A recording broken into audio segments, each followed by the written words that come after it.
सुंदरकांड अध्याय 1। हनुमान जी का सागर लांघना आरंभ। भूमिका। रामायण के 5वें कांड को सुंदरकांड कहा गया है क्योंकि इसमें हनुमान जी के सौंदर्य, उनकी बुद्धि, भक्ति और बल का अद्भुत वर्णन मिलता है। अब कथा आरंभ होती है जब श्री राम, लक्ष्मण और वानरराज सुग्रीव सीता माता की खोज में व्याकुल थे। प्रस्तावना। समुद्र तट पर विचार सभा। समुद्र किनारे सब वानर बैठे थे। जाम्बवंत, अंगद, नल, नील, हनुमान और अन्य वीर।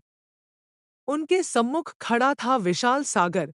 लहरें गरज रही थी, मानो कह रही हों, मेरे पार जाना आसान नहीं है। सुग्रीव ने आज्ञा दी, हे वीरों, माता सीता की खोज लंका में करनी है। जो इस सागर को पार कर सकेगा, वही सच्चा सेवक कहलाएगा। सबने अपनी अपनी शक्ति बताई। कोई बोला, मैं 100 योजन जा सकता हूँ। कोई बोला, मैं 50 योजन। पर लंका तो सागर के पार सैकड़ों योजन दूर थी। तब जाम्बवंत ने हनुमान जी की ओर देखा और बोले, हे पुत्र, तू क्यों मौन है? तुझमें असंभव को संभव करने की शक्ति है। बस तू अपने सामर्थ्य को पहचान। जाम्बवंत का उपदेश। जाम्बवंत ने कहा, हे हनुमान, तू वायु का पुत्र है। तेरे भीतर अनंत बल है। बाल्यकाल में जब तूने सूर्य को फल समझकर निगल लिया था, तब सारे देवता तेरा तेज देखकर चकित हो गए थे। अब वही शक्ति जागृत कर। हनुमान जी विनम्रता से बोले, हे जाम्बवंत जी, आपने मुझे मेरा स्वरूप स्मरण कराया। अब मुझे कोई नहीं रोक सकता। हनुमान जी का रूपांतरण। यह कहते ही हनुमान जी ने अपने शरीर का विस्तार किया। उनका कद पर्वत के समान हो गया, नेत्र अग्नि के समान चमकने लगे, स्वर गड़गड़ाहट जैसा हुआ। धरती कांप उठी, वृक्ष झुक गए। उन्होंने कहा, जय श्री राम। मैं सागर पार कर सीता माता का पता लगाऊंगा। वानर सेना ने जय जय हनुमान के नारे लगाए। अंगद, नल, नील और अन्य वीर उनके चरणों में झुक गए। उड़ान का शुभारंभ। हनुमान जी ने पर्वत महेंद्र को प्रणाम किया। राम जी की चरणधूलि मस्तक पर लगाई और बोले, राम काज कीन्हे बिनु मोहि कहाँ विश्राम।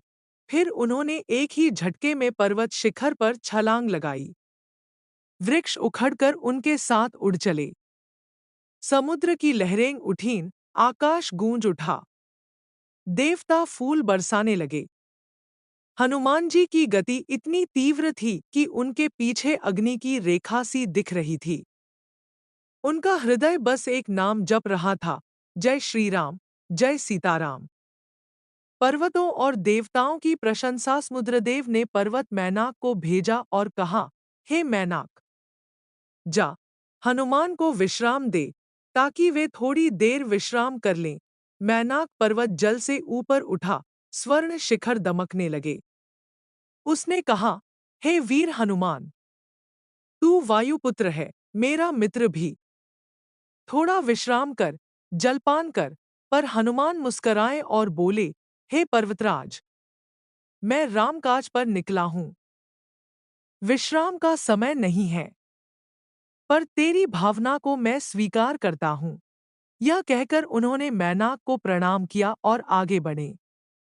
देवताओं की परीक्षा। सुरसा का रूप। देवताओं ने हनुमान की परीक्षा लेने हेतु सुरसा नामक नागमाता को भेजा। वह प्रकट हुई और बोली, हनुमान, सब जीव मेरे मुख से होकर ही जाते हैं, तुम भी मेरे मुख में प्रवेश करो। हनुमान बोले, माँ, मैं रामकाज पर निकला हूँ, लौटकर अवश्य आऊंगा। पर सुरसा ने कहा, नहीं, बिना मेरे मुख में गए तू आगे नहीं जा सकता। तब हनुमान जी ने अपना शरीर बढ़ाया, 10 योजन, 20, 50, 100 योजन तक। सुरसा ने भी उतना ही बढ़ाया। फिर हनुमान जी ने झट से सूक्ष्म रूप धारण किया, उसके मुख में घुसकर तुरंत बाहर निकल आए और बोले, माता, मैंने तुम्हारे मुख में प्रवेश किया और निकल भी गया। अब अनुमति दो। सुरसा प्रसन्न होकर आशीर्वाद दी, विजयी हो वानरश्रेष्ठ। श्रीराम का कार्य सिद्ध होगा। सिंहिका का आक्रमण। थोड़ा आगे जाकर एक राक्षसी सिंहिका ने उनका प्रतिबिंब जल में देखा। वह उसे पकड़ने लगी। हनुमान जी समझ गए, यह तो मेरी गति रोकना चाहती है। उन्होंने तुरंत अपना शरीर छोटा कर लिया और उसके मुंह में प्रवेश किया। फिर भीतर से वार कर उसे मार डाला। सागर के प्राणी जय हनुमान कह उठे। लंका दर्शन। अब दूर से उन्हें सोने जैसी चमकती नगरी दिखाई दी। वह थी लंका नगरी, रावण की राजधानी। सागर के मध्य सोने से बनी, मानो बादलों में तैर रही हो। हनुमान जी ने अपने विशाल रूप को त्याग कर अत्यंत सूक्ष्म रूप धारण किया और कहा, अब श्रीराम का कार्य प्रारंभ होता है। वायुपुत्र चुपचाप लंका की ओर बढ़े।